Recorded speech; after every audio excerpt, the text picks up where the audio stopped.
내 안에 가장 귀한 것 예수를 알미라. 그 은보다 더 귀한 것 예수를 알미라. 오늘은 성령 강림절 후 5번째 주일입니다. 마음과 뜻과 정성을 다하여 하나님께 영광의 예배를 올려드리겠습니다. 다 함께 기도하시겠습니다. 참으로 고마우신 아버지 하나님, 오늘 하나님께서는 부족하고 연약한 저희들을 귀한 말씀의 자리로 인도하여 주셨나이다. 오늘 하나님 귀한 말씀이 선포되어지고 저희들 귀에 들려질 때에 성령 하나님께서 친히 내주하여 주심으로 하나님 귀한 말씀을 듣고 깨닫고 알아 또한 찔림으로 말미암아 우리 삶의 변화가 일어난 놀라운 역사가 오직 하늘부터 임할 수 있도록 주님께서 친히 은혜를 더하여 주옵소서. 이 시간도 부족한 주의 종을 하나님 말씀을 전하는 자로 세워주셨사오니 주의 종의 인간적인 모습을 감춰주시고 오직 하나님 말씀만이 선포될 수 있도록 성삼 하나님께서 친히 함께하여 주옵소서. 모든 것 주님께 온전히 다가오며 감사드리며 예수님의 이름으로 간절히 기도드립니다. 아멘. 할렐루야. 반갑습니다. 우리 반갑게 앞뒤 좌우 인사 나누겠습니다. 보고 싶었습니다. 네, 반갑습니다. 네, 잘 지내셨죠? 저 지난 한 주간도 유난히 더웠던 한 주였던 것 같습니다. 그럼에도 저와 여러분이 이렇게 건강한 모습으로 이 자리에 나오시는 것도 하나님의 은혜임을 다시 한번 깨닫고 오늘 말씀을 통해서 은혜를 다시 한번 느끼고 또한 말씀을 통해서 우리 삶 가운데 함께 하시는 그 하나님을 발견하고 찾을 수 있는 귀한 시간 되기를 주님의 이름으로 간절히 축복합니다. 아멘. 저와 여러분이 성경을 읽을 때 무엇보다도 거기서 먼저 나를 읽어야 합니다. 성경의 이야기를 나와는 아무런 상관없는 이야기로 읽는다면 성경을 읽는 의미가 없습니다. 그저 남 이야기에 불과하다라는 것이죠. 이처럼 성경을 읽을 때는 성경의 이야기나 거기에 등장하는 인물에게서 내 모습을 읽어야 합니다. 나 같으면 어떻게 했을까? 만약에 오늘 말씀 속에서 여러분이 다윗이라면 여러분은 어떻게 하셨겠습니까? 이 질문을 가지고 성경을 읽는 것이 바로 한 방법이 될 것입니다. 오늘 우리가 읽은 말씀은 우리가 너무나도 잘 알고 있는 말씀이죠. 그런데 만약에 다윗이 아니라 저와 여러분이었다면 우리는 어떤 마음으로 오늘 이 말씀에 응답하시겠습니까? 다윗은 자신이 저지른 부정과 범죄에 대해서 오늘 예언자 나단을 통해서 책망을 듣게 됩니다. 다윗은 밧세바와 부정한 짓을 저지른 후에 그 범죄를 은폐하려고 그녀의 남편 우리아를 전쟁터에서 불러와서 아내와 동침하게 합니다. 그러나 이 일이 뜻대로 되지 않자 다윗은 자기 신복을 지켜 우리아를 가장 치열한 전투가 벌어지고 있는 곳으로 보내서 죽게 했습니다. 예언자 나단은 이에 대해 다윗을 혹독하게 꾸짖었습니다. 그리고 다윗이 저지른 잘못을 깨닫게 하려고 몰인정한 부자에 대한 우화를 얘기해주고 있는 것이 바로 오늘 우리가 읽은 말씀입니다. 다윗은 나단의 비유에 나오는 부자가 자신을 가리키고 있다라는 사실을 전혀 알지 못했습니다. 그래서 가난한 자의 양을 빼앗은 부자의 행위에 대해서 심히 분노했습니다. 어떻게 그런 사람이 있을 수 있느냐? 그리고 그를 마땅히 죽을 자라고 저주하였습니다. 또한 양새끼를 4배나 갚아줘야 한다라고 말하였습니다. 그렇습니다. 다윗은 이 비유를 들으면서 그것이 자신의 이야기라고는 꿈에도 생각하지 못했습니다. 그리고 그 이야기를 통해서 자신의 모습을 보지도 못했습니다. 그런데 때론 우리도 하나님의 귀한 말씀을 들으면서 그것은 나와 상관없는 이야기로 들을 때가 너무나도 많이 있습니다. 그건 누군가의 이야기고 나와는 상관없는 이야기. 그 사람은 그렇게 되고도 마땅해라고 생각하고 판단할 때가 너무나도 많이 있다는 것이죠. 마치 오늘 다윗처럼 말입니다. 그러자 나단은 다윗에게 이렇게 말하지 않았습니까? 임금님, 바로 그 사람이 임금님이십니다 라고 말이죠. 오늘도 나와 상관없는 말이다 라고 생각하는 우리에게 하나님께서는 동일하게 말씀하십니다. 그 사람이 바로 너다 라고 말이죠. 이 얼마나 어리석은 인간의 모습입니까? 그러나 이것이 바로 우리 인간의 실상입니다. 즉 우리는 다른 사람의 잘못에 대해서는 정죄하기에 빠릅니다. 그러면서도 동일한 잘못을 범하는 자신의 모습은 결코 보지를 못합니다. 자신의 온몸이 더러워져 있어도 남들의 몸에 묻은 점 하나를 발견하는 데는 더 열심을 냅니다. 예수님께서도 이러한 자들을 남의 눈에 티끌을 보면서 자신의 눈에 들보는 보지 못하는 자라라고 말씀하셨습니다. 인생은 누구나 자신의 눈으로 자신의 얼굴을 볼 수 있는 사람은 아무도 없습니다. 마찬가지로 자신의 죄악과 허물을 스스로 발견하기라는 것은 더더욱 어렵지요. 그러나 우리는 거울을 통해서 자신의 모습을 볼 수 있습니다. 또한 다른 사람의 허물이나 잘못을 보면서 그것을 타산지석으로 삼고 자신의 허물과 잘못을 깨달을 수 있습니다. 그리고 가장 중요한 것은 말씀은 그것을 읽는 사람들이 자기를 비춰보는 거울이라는 것이죠. 다윗의 이야기에서도 그것을 읽는 나의 얼굴을 비춰볼 수 있어야 합니다. 혹 나도 지난 한 주간의 삶 속에서 오늘 다윗처럼 행동하고 살아가진 않았나? 이 다윗의 삶이 나의 삶은 아니었을까? 비춰보는 그 거울의 역할을 하는 것이 바로 귀한 말씀이라는 것이죠. 다윗의 이야기는 내가 가장 미워하는 사람의 얼굴에서 내 얼굴을 볼 수 있다라고 말합니다. 이는 내가 가장 미워하는 사람이 나를 비춰보는 거울이라는 뜻입니다. 다윗은 나단에게서 인정 없는, 참으로 인정 없는, 어떻게 자기가 그렇게 풍족함에도 불구하고 그 없는 사람의 것을 빼앗아서 손님을 대접한 그 인정머리 없는 부자 이야기를 듣고 그 부자에 대해서 불같이 화를 냈습니다.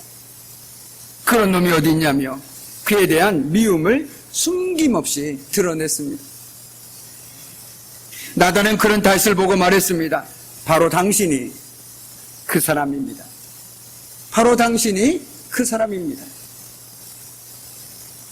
다윗의 이야기를 계속 읽어 나가면 다윗이 미워하는 사람의 얼굴에서 다시 한번 자기의 얼굴을 발견하는 이야기를 우리는 만날 수 있습니다. 다윗의 아들 중 압살롬이 있습니다. 압살롬은 다윗이 한 짓을 그대로 행했습니다. 그는 아버지의 다윗의 왕위를 빼앗으려 반란을 일으켰습니다.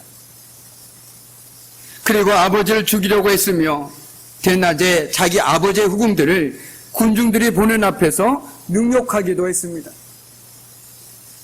그런데 이런 압살롬에 대해 다윗은 놀라울 정도로 인내하고 관용하는 태도를 보입니다. 그는 압살롬에게 쫓기는 처지에서도 부하들에게 그를 절대로 죽이지 말라고 명령했습니다. 그러나 압살롬은 다윗의 부하의 손에 죽고 말았지요. 이 소식을 들은 다윗은 애간장이 끓어지는 듯 슬피 울었습니다. 그런데 왜 다윗은 압살롬의 죽음을 그토록 슬퍼했을까요? 물론 사랑하는 아들이니 그럴 수 있다라고도 생각되어지지만 자기를 배반하고 자기를 죽이려고 했던 아들의 죽음에 왜 이토록 통곡했을까요? 다름이 아니라 그는 압살롬에게서 자신의 모습을 보았기 때문입니다. 다윗의 눈에 압살롬은 곧 자기 자신이었던 것입니다. 파렴치한 부자 얘기를 들었을 때는 나단을 통해서 그 사람이 자신임을 알았습니다. 하지만 압살롬에게서 자기 자신을 보는 데는 다른 사람의 도움이 필요하지 않았습니다. 다윗은 무의식적으로 압살롬이 곧 자신임을 알았던 것이죠. 이처럼 신앙은 남의 얼굴에서 자기 얼굴을 발견하는 것입니다. 신앙은 거울입니다. 다른 사람 중에서도 특별히 내가 미워하는 사람, 그 얼굴에서 자기 얼굴을 볼 수 있을 때 우리의 신앙은 깊어지고 성숙해지게 된다는 것이죠. 아무리 착한 사람이라도 미워하는 사람이 한둘쯤은 있게 마련이죠. 그 미워하는 사람을 잘 살펴보면 참으로 놀랍게도 나와 상당히 닮은 사람일 때가 많습니다. 사람은 자기와 전혀 다른 사람은 미워하지 않습니다. 자기와 비슷한 사람을 미워합니다. 부부나 친구 중에 서로 자주 싸우는 사람들을 잘 살펴보면 둘은 비슷한 점이 많다는 사실을 우리는 알 수 있습니다. 비슷하기 때문에 그들은 싸웁니다. 생각이 똑같기 때문에 그들은 싸웁니다. 그들은 상대방의 얼굴에서 자기의 얼굴을 볼 때까지 계속해서 싸웁니다. 어느 날 상대방의 얼굴에서 자기의 얼굴을 발견하게 되면 그때부터는 더 이상 싸우지 않습니다. 부부싸움이 끊이지 않는 부부는 자고 있는 아내나 남편의 얼굴을 한번 가만히 쳐다보십시오. 거기서 혹 자신의 얼굴이 보이지는 않습니까? 우리가 미워하여 늘 싸우는 그 얼굴이 바로 내 얼굴이라는 것입니다. 내가 죽도록 미워하는 사람, 저 사람만 없으면 좋겠다라고 생각하는 그 사람의 얼굴 속에서 내 얼굴을 볼 수 있어야 된다는 것입니다. 죽도록 미운 사람이 있으면 한번 그 사람을 가만히 자세히 들여다보십시오. 그게 바로 당신의 얼굴입니다. 이렇게 상대방에게서 자신을 발견하는 일은 개인과 개인 사이에서만 일어나는 일은 아닙니다. 한 공동체가 진정 좋은 공동체가 되려면 그 공동체의 얼굴에서 자신의 얼굴을 발견하는 사람이 많아져야 합니다. 공동체의 그 안 좋은 모습들 보면서 내 얼굴을 바라보는 사람들이 많아진다면 어떻겠습니까? 부끄럽겠죠. 회개하는 사람들이 많아지겠죠. 오히려 남을 탓하기보다 오히려 그 삶 속에서 저것이 내 모습이었구나, 내 삶이었구나, 하나님께 회개하는 사람들이 많지 않겠습니까? 교회 공동체는 좋은 일도 많이 하지만 참으로 잘못도 많이 저지릅니다. 잘못된 결정을 내리기도 하고 시행착오를 하기도 합니다. 몰라서 그렇게 하기도 하고 잘못된 행동인 줄 알면서 의식적으로 하는 때도 있습니다. 교회 공동체 역시 불완전한 사람들이 모인 불완전한 공동체이기 때문입니다.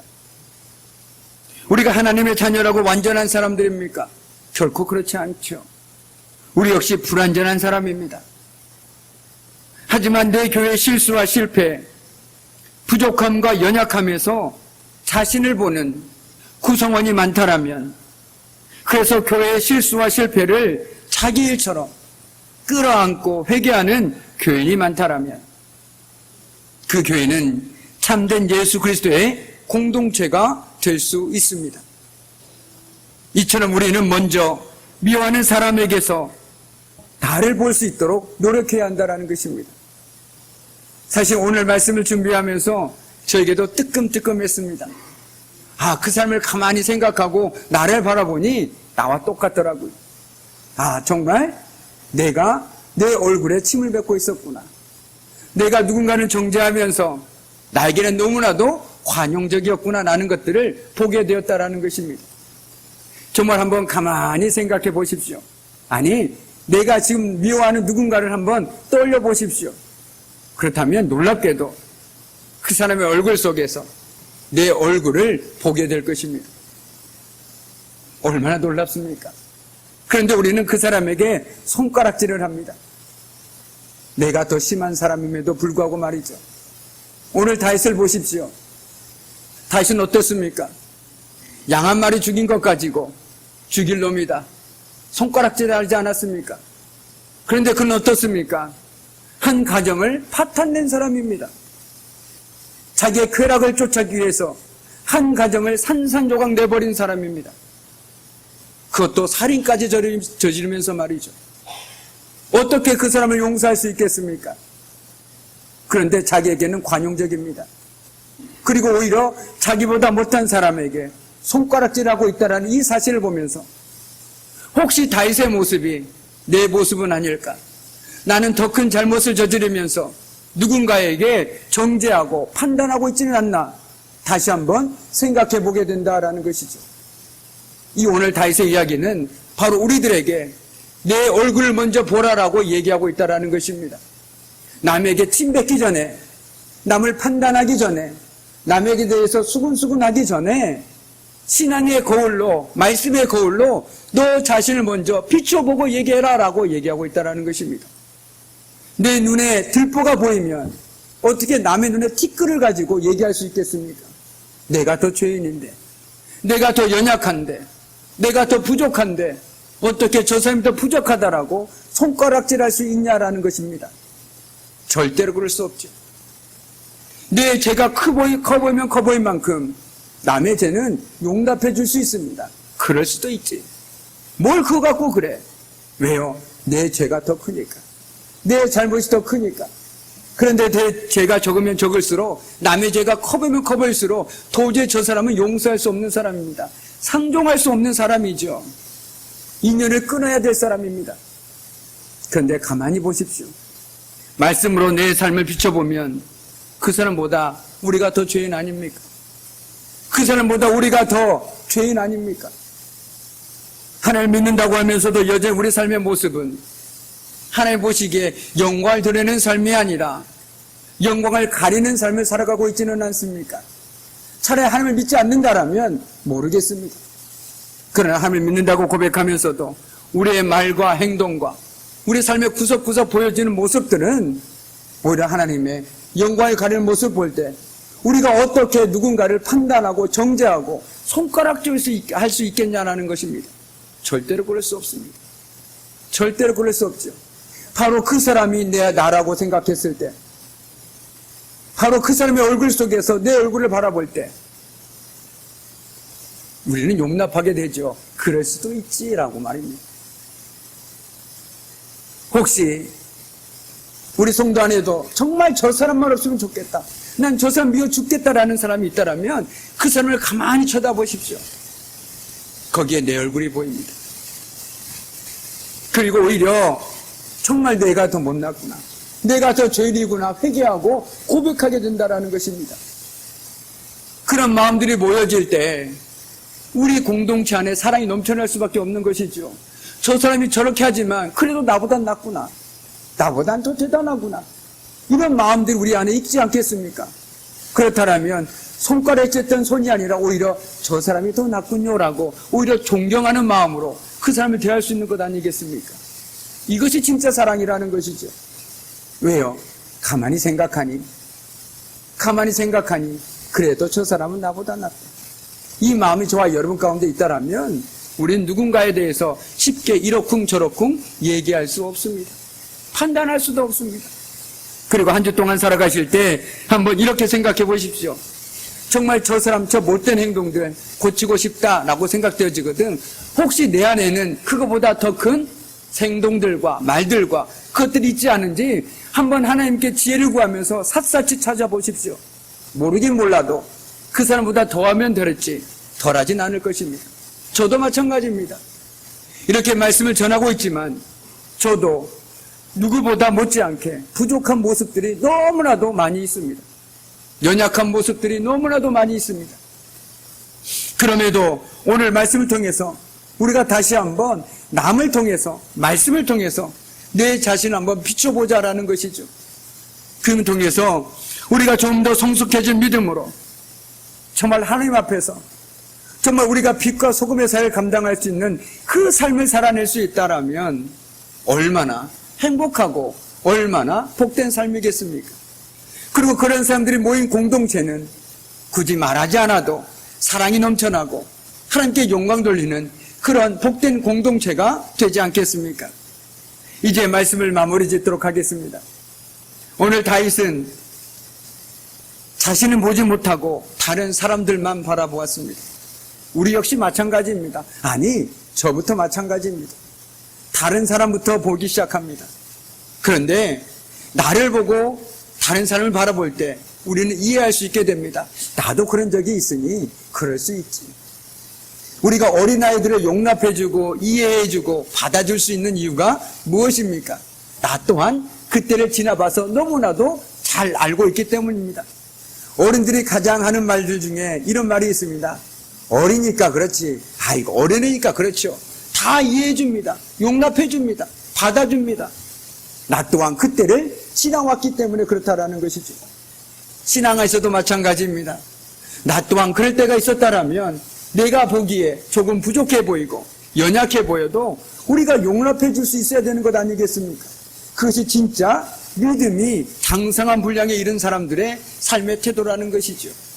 바라기는 저와 여러분이 그럴 수도 있지. 나 또한 그랬으니 하나님의 사랑으로, 하나님의 마음으로, 하나님의 긍휼로 누군가를 품어주고 오히려 그 사람 속에서 나를 바라봄을 통해서 내 신앙을 점검해보며 한 주간을 더욱더 하나님 은혜 가운데 살아갈 수 있는 저와 여러분이 되기를 주님의 이름으로 간절히 축복합니다. 아멘. 기도하겠습니다. 하나님 아버지, 참으로 우리는 남의 눈에 티끌을 보면서 우리의 눈에 들보는 보지 못할 때가 너무나도 많이 있었습니다. 주여, 이 시간 다윗의 이야기를 통해 그리고 말씀의 거울을 통해 우리 자신을 볼 수 있는 은혜를 허락하여 주시옵소서.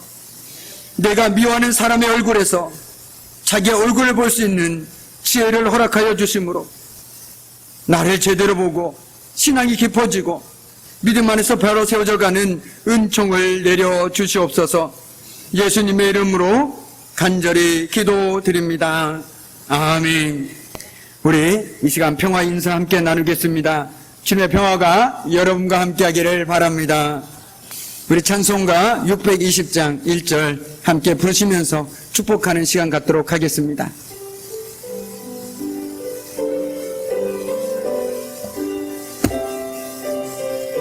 우리 함께 축복하겠습니다. 여기에 모인 우리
아멘.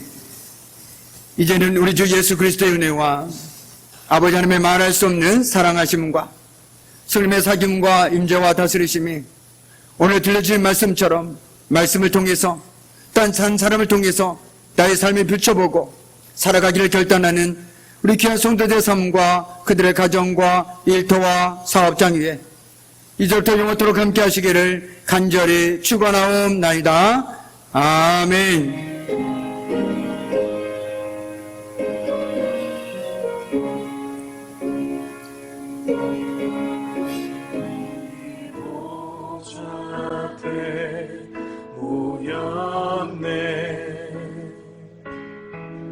함께 주를 찬양하며